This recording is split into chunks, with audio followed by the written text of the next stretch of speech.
বিশালগড়ের উত্তর রাউতখলা মাদ্রাসায় ফের আত্মহত্যার চেষ্টা। বৃহস্পতিবার সকালে ফাঁসিতে ঝুলে আত্মহত্যার চেষ্টা করে সপ্তম শ্রেণীর ছাত্র নাজমুল রহমান। মুমূর্ষ অবস্থায় প্রথমে বিশালগড় মহকুমা হাসপাতাল ও পরে জেবি হাসপাতালে রেফার করা হয় তাকে। একজন পেশেন্ট আনা হয়েছে, নাম হলো নাজমুল রহমান। পেশেন্টটাকে আনা হয়েছে আমাদের এখানে 11:39-এ। পেশেন্টের হিস্ট্রি হলো যে পেশেন্টটা অ্যাটেম্পটেড সুইসাইডাল হ্যাঙ্গিং আজকে সকাল 10:16 AM। হ্যাঁ, তো তাকে আনা হয়েছে বাই খালিল রেহমান, ওনার ছেলের বাবা। যখন আমরা পেশেন্টটাকে পেয়েছি, পেশেন্টের অবস্থা খুবই সংকটজনক। হ্যাঁ, প্রচণ্ড রেস্টলেস পেশেন্ট। প্রেশার ঠিক আছে যদিও, কিন্তু হার্ট রেটটা অনেকটাই বেশি এবং যা দেখে বোঝা যাচ্ছে মাথার ভেতরেও ব্রেইনে কিছু সমস্যা থাকতে পারে হ্যাঙ্গিং হওয়ার ফলে। আপাতত আমরা পেশেন্টকে সব সাপোর্টিভ ট্রিটমেন্ট দিয়ে রেখেছি। পেশেন্ট সিটি স্ক্যানারে আমরা পাঠিয়েছি, বাকি যা যা দরকার আমরা সবগুলো করছি, বাট পেশেন্ট খুবই ক্রিটিক্যাল এখন। আচ্ছা, পরিবারের সঙ্গে কথা বলে জানা যাচ্ছে কী কারণে আত্মহত্যা করতে পারে বা ফাঁসি দেওয়ার চেষ্টা করে? এখন পর্যন্ত আমরা ওদেরকে যখন জিজ্ঞেস করলাম, যেটা আমাদের ডাক্তারবাবু বললেন যে এখন অবধি ক্লিয়ারলি কোনো কিছুই ওরা বলতে পারছেন না। জাস্ট অতটুকুই বলেছেন যে ও ফাঁসি দেওয়ার চেষ্টা করছে, বাট রিজনটা কি এখনও তাদের কাছে পরিষ্কার নয়, যেটা ওরা বললেন। এই মাদ্রাসায় 2 বছর আগে আত্মহত্যা করেছিল নুরুল হক নামে একজন ছাত্র।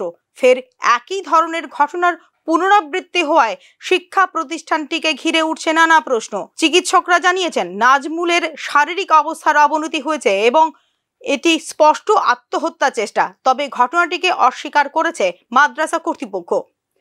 ছাত্রটি হঠাৎ অসুস্থ হয়ে পড়ে বলে দাবি করে মাদ্রাসা কর্তৃপক্ষ। ঘটনাস্থলে পৌঁছলে মাদ্রাসার গেট ভেতর থেকে বন্ধ করে দেয় সংশ্লিষ্ট কর্তৃপক্ষ। হ্যাঙ্গিং মানে এখানে জ্বলন্ত অবস্থা থেকে উদ্ধার করে নিছে, ঘটনাটা অ্যাকচুয়ালি কি তা? এরকম কোনো ঘটনা আমি শুনছি না। আসলে আমি দূরে শুনছি একটা বাচ্চা শ্বাস বাড়ছে, হ্যাঁ শ্বাসকষ্ট হয়েছে, বাচ্চাটা হাসপাতাল নিছে, এতটুকু জানি। বাচ্চাটার নাম কি? এটা নামটা আচ্ছা, এটা কোন মাদ্রাসা? রামিয়া মাদানিয়া। হ্যাঁ, ছাত্ররা নাকি আত্মহত্যার চেষ্টা করেছে, ফাঁসি থেকে নামানো হয়েছে। এখন বাচ্চাটা কোথায় আছে? এখন বাচ্চাটা আমি যে দূরে জানি যে বাচ্চাটা জীবিত আছে। আচ্ছা, বয়স কত? কোন ক্লাসে পড়ে? 7-এ পড়ে। এই মাদ্রাসাতে এখানেই পড়ে? এর বাড়ি কোথায়? এই বাড়ি এর রাউতকলে। রাউতকলে।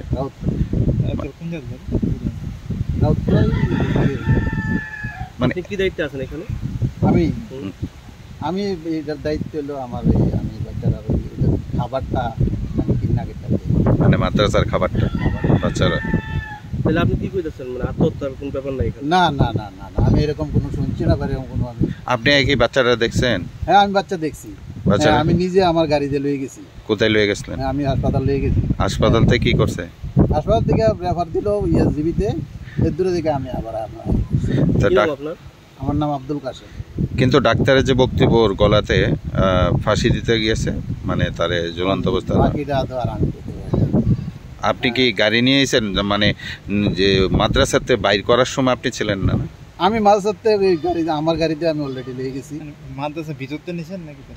আমি মাদ্রাসার ভিতর থেকে নিছি। না না না, হ্যাঁ, কেন প্রায় সময় আমি বাচ্চা কাচ্চা নেই, শ্বাসকষ্ট হয়, অনেক সময় জ্বরের অনেক রোগী আমি নিয়ে যাই। ঠিক আছে। সম্পূর্ণ ঘটনাটিকে ধামাচাপা দেওয়ার চেষ্টা করছে মাদ্রাসা কর্তৃপক্ষ, এমন অভিযোগও তুলেছেন স্থানীয়রা। কেন বারবার এই প্রতিষ্ঠানে এই ধরনের ঘটনা ঘটছে এবং কেনই বা কর্তৃপক্ষ সাংবাদিকদের ভেতরে ঢুকতে দিল না, তা নিয়ে প্রশ্ন তুলছেন স্থানীয় এলাকাবাসী। এই বিষয়ে এখনো মেলেনি কোনো সরকারি প্রতিক্রিয়া। তবে ঘটনাটির পূর্ণাঙ্গ তদন্ত করে ছাত্রদের নিরাপত্তা ও মানসিক সহায়তার বিষয়টি নিশ্চিত করার দাবি করেছেন অভিভাবক এবং সংশ্লিষ্ট এলাকাবাসী। Bureau report, news now.